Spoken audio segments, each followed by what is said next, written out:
right, welcome back to episode 2 of Navigating Aquatics with Ace. We hope you made it through episode 1. We barely made it through. We promise the graphics will get better, the people will get better, and hopefully you keep coming back for content. So episode 1, if you've missed it, is on YouTube. Go give it a like, comment, send us any questions you've got. I guess briefly, if you missed episode 1, my name is Tom Higgins. I'm joined with Phil Waggett in New Zealand and Wes King in Chicago. Just quickly, Ace is your one-stop shop for running an aquatic center. And after episode 1, which is kind of a breakdown of who we are and what we were going to do, you're going to get kind of 10, 15-minute snippets of what we think is important in running an aquatic facility. Today, we figured first real episode, most important thing, you need staff to run an aquatic facility. Wes, I've been to a few pools. I know you need a lifeguard. That's about where my expertise stops. I know in the States, and I know if you go on Facebook, people are desperate for staff. People don't seem to have staff. So yeah, I mean, if you're going to run a facility, the first thing you need is people there to run it. So do you want to maybe give a little of maybe your background or how you get these people, where they come from, and how do you keep them? Yeah, great question. And I'm excited to talk about staff. It begins and ends with staff. You know that, Phil, Tom, that you're learning that in your aquatic journey. But what are they doing? Are they lifeguards? Are they swim instructors? We know the Facebook groups. Hopefully you're watching this from a Facebook group and you have all kinds of positions. You've got coaches, you've got instructors, you've got water extras. Who are your people? So let's start with job descriptions. What are your job descriptions? Yes, you're going to see behind you the ACE screen is going to change bits and pieces to show you some of the modules that you can use. Do I have job descriptions? Are they written in the context of equal and similar requirements? Have I gone through HR? If I don't have job descriptions, guess what? You got them on ACE, hop on, we'll send them to you, no problem, log in. There's 25, 22 different job descriptions pre-written. But more than the job description, what's the content within it? Yes, we love the bottom line that says all other duties and responsibilities. But Phil, as you're scrolling through here, talk about some of the things you've experienced in New Zealand and overseas, just in comparison to a lifeguard, to a swim instructor, to an assistant manager. Give us some of that roundabout you've dealt with. Yeah, definitely. I think if we focus on the lifeguard side of things, your lifeguard, no matter where you are in the world, from my experience, they need the same skills. They need the same, not necessarily, well, the qualifications vary from country to country, but the type of people that you're looking for as lifeguards don't really change. We're looking for somebody that's active, somebody that enjoys the water.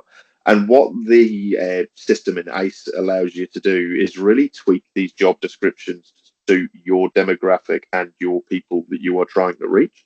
So what this does is it gives you the overview of what sort of things make a good quality lifeguard. But then what you can do is then go in and say, this one means more to me than that one. So you can delete that one out or add another one in, and you can make it really applicable to your own facility and your own. I can just edit. I can edit for my own company, the YMCA, the JCC, any other acronym we can list out right now on this call for your management company. I can just take this, print it, scratch it out, insert my own, check and sign off. Yeah, 100%. So even if we look at the swim teacher's job description in here, for example, we've got the American Red Cross as the qualification body. In New Zealand, we would do OSWIM as our formal qualification. Enough. So what I would do is simply edit out that and then add in OSWIM. And then that becomes a job description that is then applicable for me in my role.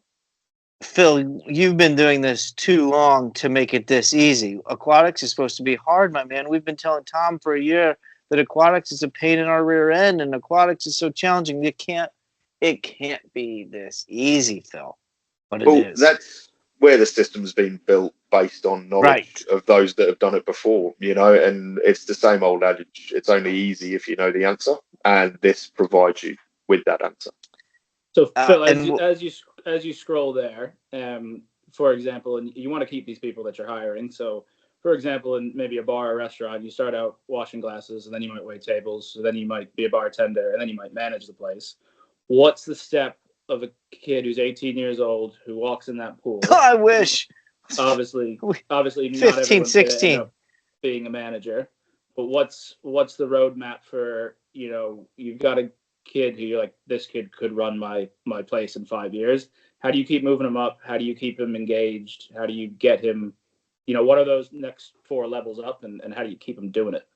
Absolutely, yes. So included within this ACE system as well, because keeping good staff is probably more important than hiring good staff, because once you've got them, you want to make sure they're there. 7 to 8 times the cost. Exactly. So what we want to be doing is, when we've got the right people on board, we want to be looking at how we keep them. Professional development is one of the massive areas of how you manage to keep hold of staff. In here, for example, you've got a template that you can open up, and that gives you all of the different growth opportunities that there are within aquatics. Are they interested in risk management? Are they interested in operations? Is it leadership, customer service, financial management? What is it that they want to develop in? And what we've got here is a pathway step by step that you can do to achieve that.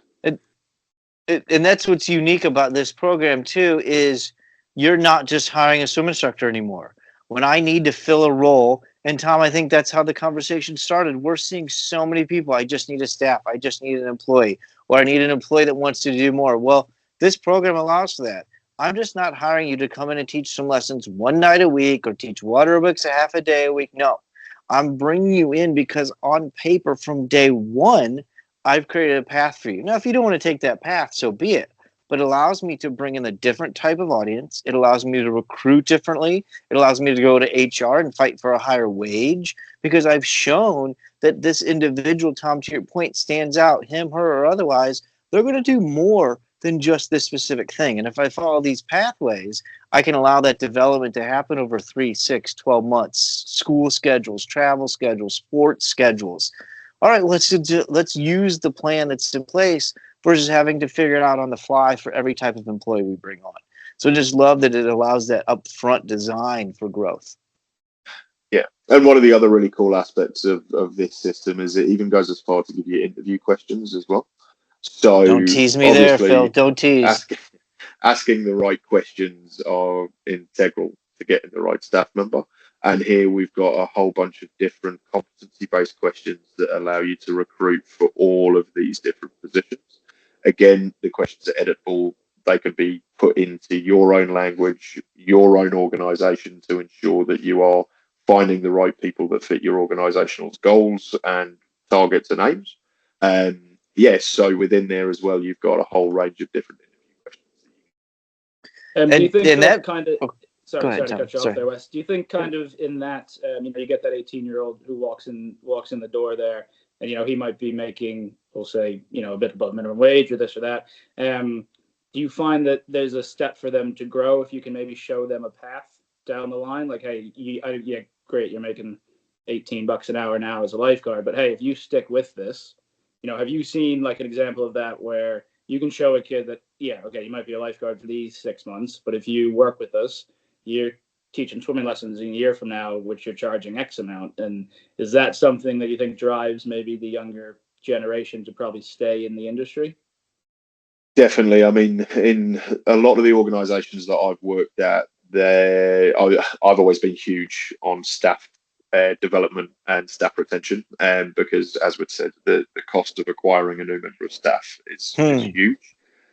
So development's been a huge part of my history of how I've run facilities, and 100% you keep the good staff. If you are constantly challenging them, you are giving them new things to do, and you're allowing them to grow and learn more about the wonderful world of aquatics, the more they stick on. And I've had a lot of staff that started as a part-time school kid, kind of did the summer job, and then store themselves through uni, and then actually start to see this as a proper job. I think a lot of the people that enter our industry just see the shorts and t-shirts stood on the side watching the water, whereas what they don't realize is the raft of development opportunities and personal growth opportunities that you can get in this industry. So the more that you can highlight those, the more you can give them those pathways to be able to develop, to succeed, and those really big environments to allow them to move forward. 100% you keep staff. And as I say, I've taken people from a part-time school kid right the way up to running the facility and being a duty manager. So yeah, We all can't be David Hasselhoff from Baywatch, Phil. unfortunately not. We can try, but that's why I got into it, because I knew I could be that forever. But to kind of close back, and I know we're going to end up here in just a minute to close staffing on this episode 2. But to kind of bring that back to the loop, Phil, that's one of the most, and Tom, to your question, in my experience, this is 30 years for me now, the most joy and pride I take from this job is people seeing, living the path Phil just described, answering your question, is seeing that this job that I had at 16 could be something more meaningful, whether it's a nurse, a doctor, an aquatic director, a risk management professional, an operator, safety, rides, theme parks, etc., and really making a life out of it. So that's very rewarding. Yeah, I mean that'll make sense on somebody kind of on the outside there. I mean, if you look through what Phil was just going through there, there's a lot more in the hire to retire section, and we could sit here for 2 hours, but nobody wants to look at us / listen to us for 2 straight hours. But if you do want to hop on Ace there, and if you have any questions, like I said, feel free to send through those questions. Give us a like on the YouTube channel. If there's anything you guys out there want answered, we're happy to do a quick 10-15 minute hit it like we're going to do with a lot of these. And if you don't see it on there, then let us know. Maybe it's something that can be added, and we're always looking for advice. And that's just a very quick hire to retire. And then you guys got anything to add there? Excited for episode 3. Surprise, what's next? Yeah, can't wait. Yeah, sounds good, guys. We will see everybody next time for episode 3. See you next time. See you next time.